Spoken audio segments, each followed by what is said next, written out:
자, 그러면 그 샘플을 보면서 실제 그런 일들이 일어났었는지 확인을 해 보도록 하겠습니다.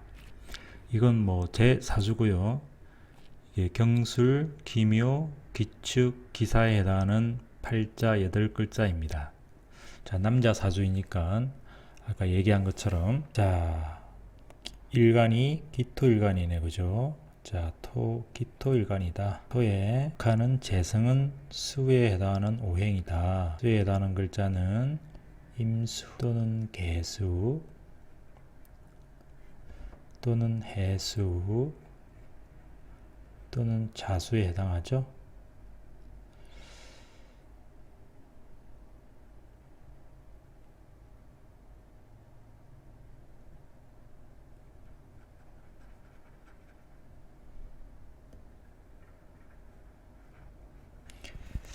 자, 이렇게 네 가지가 있는데 제 사주에 이렇게 8글자를 보니까 수에 대한 오행은 없네요. 수에 대한 오행이 없더라. 그런데 여기 보니까 근거가 사중에 축중에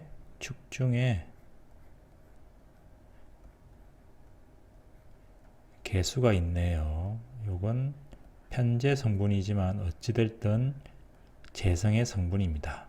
정제는 없고 편재 부분만 일단 있습니다. 그러면 요 개수 기준으로 개수일 때 또는 자수일 때 만날 수 있는 확률이 굉장히 높다라고 첫 번째 보셔야 되고요. 첫 번째는 개수운이 올 때 아니면 자수운이 올 때. 자, 두 번째는 또 아까 얘기 드린 것 중에 식신상관운이 올 때 가능하다고 했는데 제 사주에 식상이 있는지 한번 보겠습니다.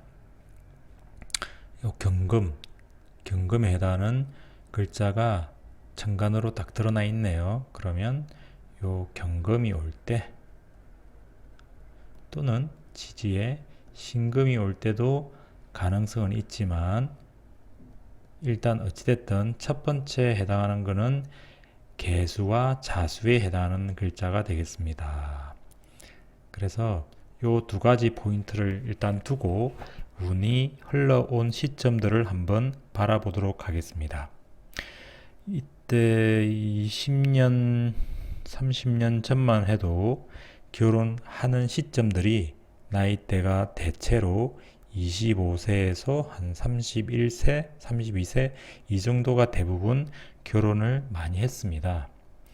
그러면 쭉 해서 어찌됐든 여기 뭐 20세 정도부터 뭐 가능하다 만날 수 있는 거고 이제 만나게 되면 결혼을 할 수 있겠다 이 부분들을 한번 적고도록 할게요.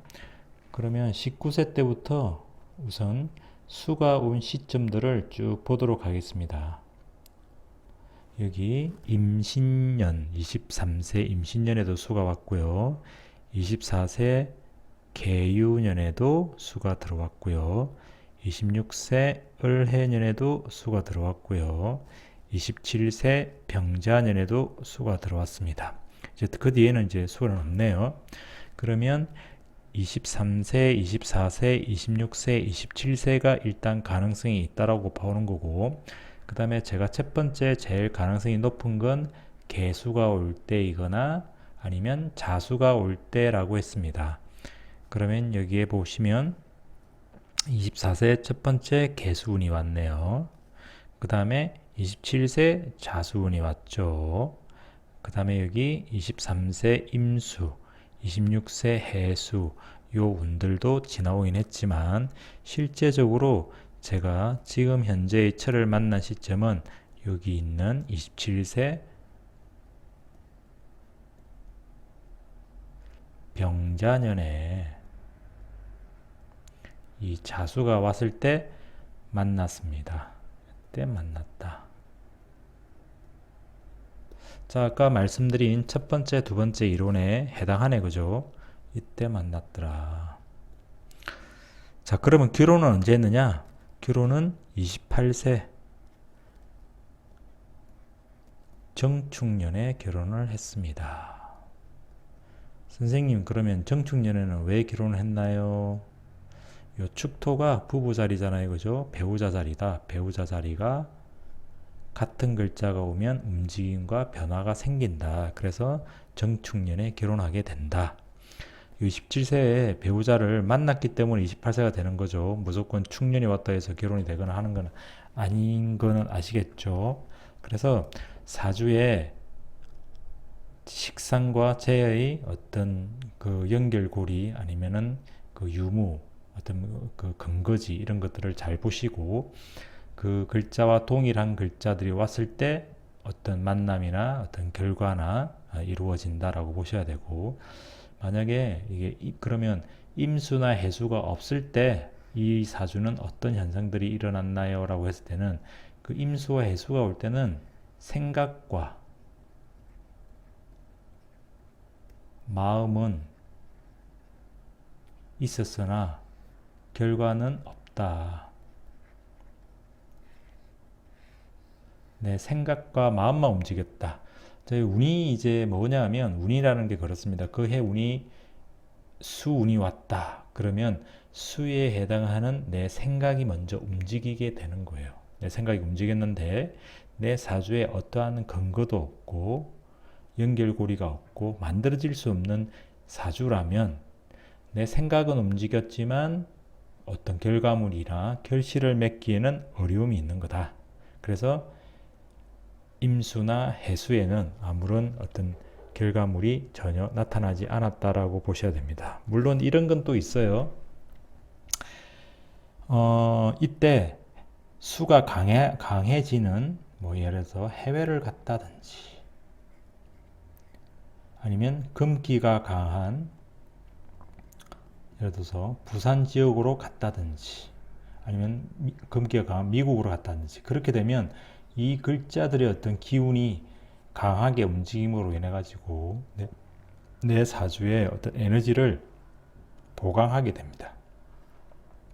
보강하게 되면 거기 보강에 의해 가지고 좀 더 가능성은 높아지긴 하지만, 이제 그런 부분들을 다 배제한다면 기본적으로는 이 이론대로 이루어진다라고 보고, 여기에 맞춰서 본인들의 사주를 잘 살펴보면 어떤 답이 보일 거라고 생각을 합니다. 그래서 2022년도, 2023년도에는 토, 기토나 무토 일간들이 본인 사주에 따라서 본인 사주에 어떻게 형성되어 있느냐에 따라 가지고 그 배우자를 만나고 안 만나고가 어떻게 결정이 날 수 있다라고 그렇게 보시면 되겠습니다.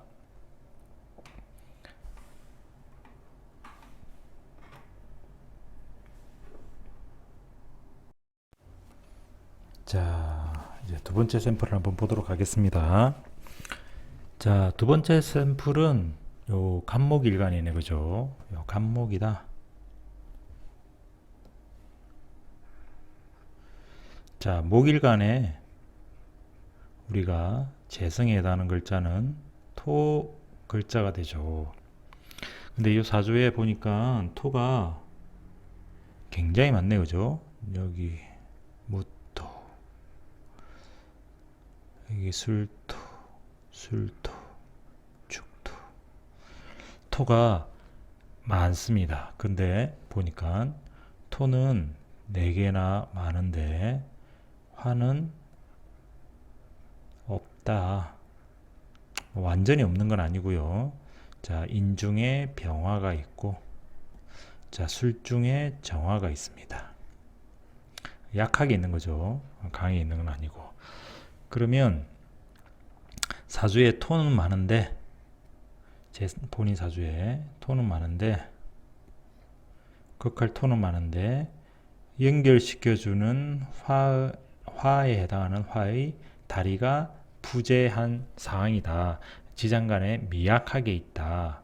미약하게 있기 때문에 활발히 일어나지 않는다. 식신생재가.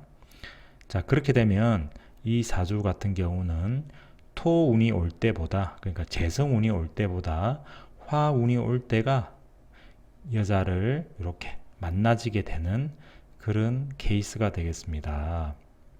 자, 그래서 그 나이대를 한번 쭉 살펴보면 자, 화운이 왔을 때를 한번 보도록 하겠습니다. 토는 너무 많기 때문에 토운에 오는 것보다는 화가 왔을 때 움직임이 생긴다. 자, 여기 4년, 5년, 그 다음에 쭉 가서 병자, 정축 있네요. 자, 20, 20, 20 하나는 뭐 이때 가능성도 있긴 하지만 그건 너무 어린 시절에 배우자를 만난다는 것은 조금 어렵다라고 보이고 27, 28세 요때가 화운이 들어온 첫 번째 해네. 그죠? 그러면 이 사주는 27, 28세에 만날 가능성이 제일 크다. 그런데 이 사람이 언제 만났느냐? 27, 28세에 정축년에 만났다. 여기 보면 병화년, 병년 아니면 정년에 만날 수 있는데 정화가 온 정축년에 배우자를 만났네. 그죠? 자, 그럼 왜 선생님 병화년이 아니고 정화년이었을까요? 라고 보면 여기 인중병화, 술중정화가 있는데 술중정화가 배우자 자리에 있네. 그죠? 그러면 이 병자년보다도 정축년이 훨씬 더 가능성이 크고 특히나 이 축토라는 것 자체는 이 간목일간의 정제에 해당합니다. 자, 그러면 병자년에 병화 왔을 때보다도 정화 왔을 때 가능성이 첫 번째 높고 또 이 축토 본인의 정제운이 왔으니까 이때 정축년에 만났을 가능성이 가장 크다라고 보입니다. 또 특히나 이 술중에 있는 정화는 또 축토가 와가지고 축토가 오게 되면 축술형으로 여기 정화를 또 깨우게 되는 부분도 있기 때문에 여러 가지로 봤을 때 28세가 가장 유력해 보인다. 그래서 요 분 같은 경우는 실제 28세에 배우자를 만나고 29세 무인년에 같이 살았다, 결혼을 했다 이렇게 보시면 됩니다. 그럼 왜 무인년입니까? 라고 했을 때는 이게 인호술 어떤 삼합의 원리 또 특히나 요 무토가 재성에 해당하는 부분은 이렇게 해서 요 두 개가 결혼의 어떤 운기와 또 맞물린다. 정축년에 만났으니까 29세의 결혼인 거죠. 무조건 여자도 없는데 29세에 결혼할 수는 없습니다. 자, 두 번째 샘플은 자, 이렇게 보시면 무리 없이 되겠다.